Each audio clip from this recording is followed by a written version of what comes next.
Great morning everyone.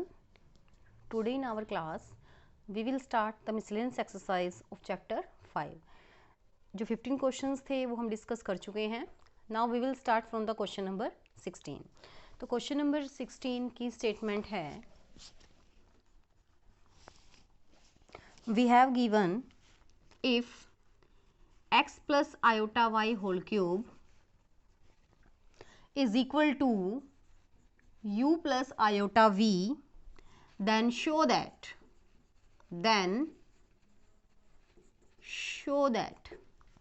क्या show करना है हमें, u divide by x plus v divide by y that is equal to 4 into x square minus y square. This is our question. So we will take what we have to given. We have given x plus iota y cube. So firstly we will open the identity a plus b whole cube. Which identity we will open? A plus b whole cube. So according to that it will form cube of x plus cube of iota y plus 3 into x into iota y into x plus iota y. जो identity होती है हमारी a plus b whole cube, a cube plus b cube plus 3ab into a plus b. In the right hand side u plus iota v will be same.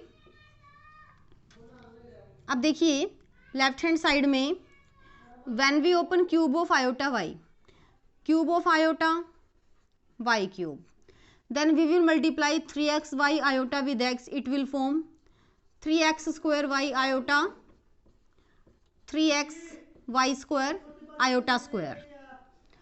Right hand side will be same u plus iota v.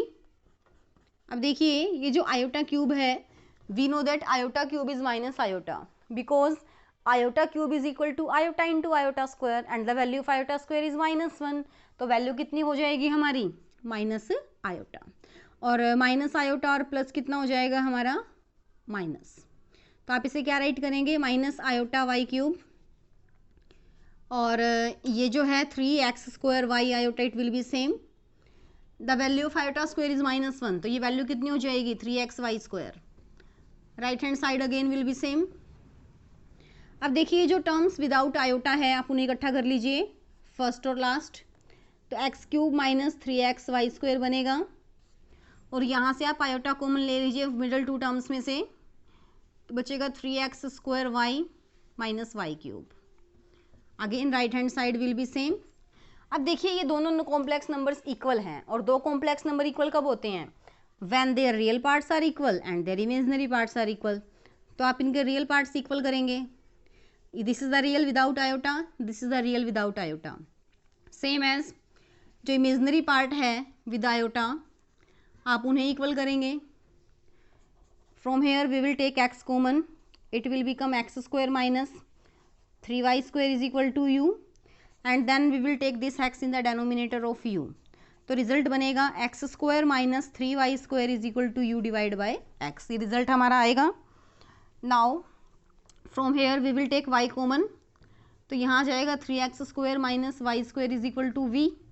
Now we will take y in the denominator, the value of 3x square minus y square will become v divide by y. तो यहाँ हमारे पास किसकी value आ जाती है, u by x और u by y की. Let us take this as equation number 1 and this as equation number 2.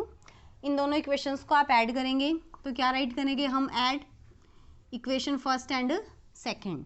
तो left में लेफ्ट ऐड होगा, राइट में राइट. तो मैं u बाई एक्स और v बाई वाई को राइट लेफ्ट साइड में राइट कर लेती हूँ, और जो बाकी के टर्म्स हैं x square plus minus 3y square and other two terms 3x square minus y square. Now we will solve the like terms.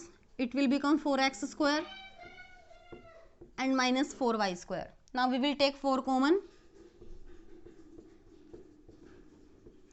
and the left hand side will be same, u by x plus v by y, and this is our required result. इस तरह हमारा question prove हो जाता है. ठीक है. Now we will start 17th question.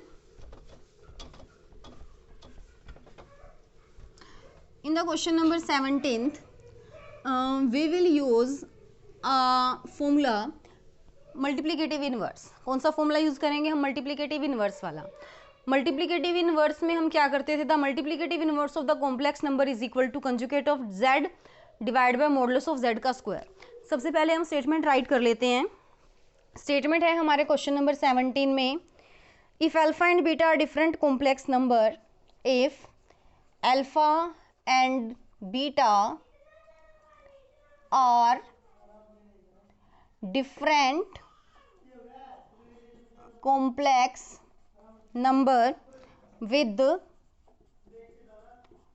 modulus of beta is equal to 1 and we have to find beta minus alpha divide by 1 minus alpha bar beta. आपको ये इवेल्युएट करना है। तो जो आपका फॉर्मूला था मल्टीप्लिकेटिव इनवर्स वाला, उसके अकॉर्डिंग आप क्या राइट करते थे? जो z इनवर्स है that is equal to conjugate of z divide by modulus of z का स्क्वायर। जो इनवर्स ऑफ z है इसका मतलब होता है 1/z। जैसे ही आप इन्हें रिप्लेस करेंगे तो आपके पास बनेगा square of modulus of z का square is equal to z into z conjugate. तो इसी के अकॉर्डिंग किसी भी कॉम्प्लेक्स नंबर के मॉडुलस का स्क्वायर क्या होता है? वो कॉम्प्लेक्स नंबर खुद और उसका कंजुगेट। तो आप क्या राइट कर सकते हो? We have beta minus alpha divide by 1 minus alpha conjugate beta का square is equal to beta minus alpha 1 minus alpha conjugate beta, beta minus alpha 1 minus alpha conjugate beta का conjugate. इस तरह आप इसे right करेंगे। अब देखिए, आपको सिंप्लीफिकेशन करनी है राइट हैंड साइड की। तो राइट हैंड साइड में ये जो फैक्टर है आप इसे एज इट इज़ रखेंगे, इसमें कोई चेंज नहीं होगा।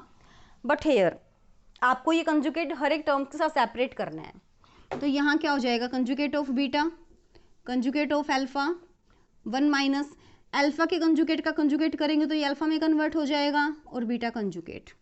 उसके बाद आप इनकी मल्टीप्लाई करेंगे, न्यूमरेटर की न्यूमरेटर से, डेनोमिनेटर की डेनोमिनेटर से मल्टीप्लिकेशन होगी। तो देखिए न्यूमरेटर में जो हमारा बीटा माइनस अल्फा है, इसके जब conjugate of beta minus conjugate of alpha से मल्टीप्लाई होगी तो ये कन्वर्ट हो जाएगा beta into beta conjugate minus beta into alpha conjugate minus alpha into beta conjugate plus alpha into alpha conjugate.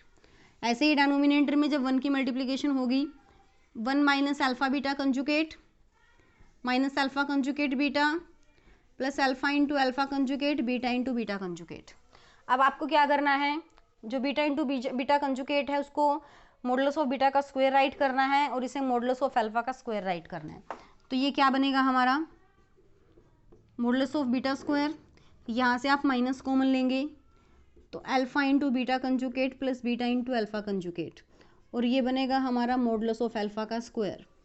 Denominator में 1 minus alpha into beta conjugate plus beta into alpha conjugate plus modulus of alpha का square modulus of beta का square. अब देखिए जो modulus of beta है that is 1, तो उसका square भी क्या हो जाएगा? 1। तो जहाँ भी बीटा स्क्वायर है आप उसे किससे रिप्लेस करेंगे? आप उसे 1 से रिप्लेस कर देंगे। तो यहाँ क्या आ जाएगा आपका 1 और यहाँ भी क्या आ जाएगा आपका 1। तो ऊपर नीचे जो दोनों फैक्टर्स बने दीज आर सेम, तो ये दोनों कैंसिल हो जाएंगे। तो यहाँ से हमने क्या देखा? Beta minus alpha divide by 1 minus alpha conjugate beta का स्क्वायर किसके इक्वल है? 1 के इक्वल है। तो जैसे ही 1 इधर आके अंडर रूट में कन्वर्ट होगा तो अंडर रूट 1 की वैल्यू भी 1 होती है। तो beta minus alpha divide by 1 minus alpha conjugate into beta की वैल्यू क्या बन जाएगी? हमारी 1 हो जाएगी। ठीक है, इस तरह आपने करना है आपका क्वेश्चन नंबर 17 की सिंप्लीफिकेशन। उसके बाद जो क्वेश्चन नंबर 18 है, क्वेश्चन नंबर 18 में हमारे पास है 1 minus iota that is within the modulus, उसकी पावर x है और राइट साइड में है 2 raise to the power x।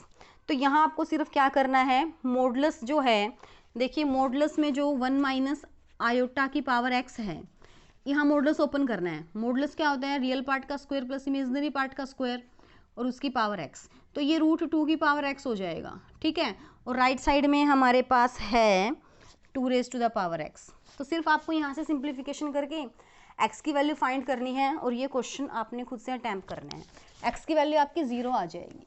इसमें पूछा है एक्स की वो क्या वैल्यू है जो इस इक्वेशन को सेटिस्फाई करती है, तो एक्स की वैल्यू क्या हो जाएगी 0। उसके बाद नेक्स्ट क्वेश्चन देखिए, नेक्स्ट क्वेश्चन में क्वेश्चन नंबर 19 जो है, इसमें सिर्फ आपने एक इक्वेशन तो जो गिवन है आपको यही लेनी है, जो गिवन है ना, if this is equal to a plus iota b, दोनों तरफ आप कंजुगेट कीजिएगा। कंजुगेट करते ही आपके पास एक और इक्वेशन बनेगी, और जैसे ही आप उन दोनों इक्वेशंस को मल्टीप्लाई करेंगे you will get the required result. अब डिस्कस करते हैं हमारा last question, question number 20। In the question number 20 we have given if 1 plus iota divide by 1 minus iota raise to the power m is equal to 1, then find the least positive integral value of m। आपको m की least possible integral value बतानी है। तो देखिए, सबसे पहले within the bracket you will do the rationalisation, आपने rationalisation करनी है। तो ये बनेगा हमारा 1 plus iota, 1 plus iota, right side आपकी सेम चलेगी, ऊपर बनेगा 1 प्लस आयोटा की पावर 2, क्योंकि 2 टाइम्स हैं, नीचे आइडेंटिटी के अकॉर्डिंग ए स्क्वायर माइनस बी स्क्वायर, इस पूरे की पावर है m इज इक्वल टू 1। अब जैसे ही आप आइडेंटिटी ओपन करेंगे, square of 1 square of iota plus 2 iota, denominator में बन जाएगा 2, ये दोनों कैंसिल हो जाएंगे क्योंकि आयोटा का स्क्वायर क्या होता है -1, फिर 2 से 2 कैंसिल हो जाएगा, रिजल्ट बनेगा iota raise to the power m is equal to 1। Now what will be the possible integral value of m की क्या बतानी है आपको, पॉसिबल पॉजिटिव इंटीग्रल वैल्यू। तो देखिए, अगर आप m को 1 रखते हैं तो वैल्यू क्या बनेगी आपकी, आयोटा 1 के इक्वल नहीं होता, फिर हम देखते हैं m को 1 m को 2, अगर m 2 है, देखिए अगर m 2 है तो आयोटा स्क्वायर क्या होता है -1, ये भी आपका 1 के इक्वल नहीं आ रहा, फिर आप m की वैल्यू 3 सपोज करेंगे, if we taking m is equal to 3, तो आयोटा क्यूब क्या होता है माइनस आयोटा, वो भी सेटिस्फाई नहीं करता, तो सेटिस्फाई कौन करेगा value, m is equal to 4, तो ये सबसे छोटी वैल्यू होगी जो इस इक्वेशन को सेटिस्फाई करेगी। अब जो आयोटा की पावर 4 है, आप इसे कैसे राइट कर सकते हैं, iota square into iota square, और आयोटा स्क्वायर होता है आपका -1, तो -1 इंटू -1, रिजल्ट क्या आ जाएगा आपका +1, that is equal to the right hand side. तो m की वैल्यू क्या आ जाएगी आपकी 4, तो लिस्ट पॉसिबल इंटीग्रल वैल्यू क्या हो जाएगी आपकी 4। तो इस तरह आप अपने मिसलेनियस एक्सरसाइज को सिंप्लीफाई करेंगे।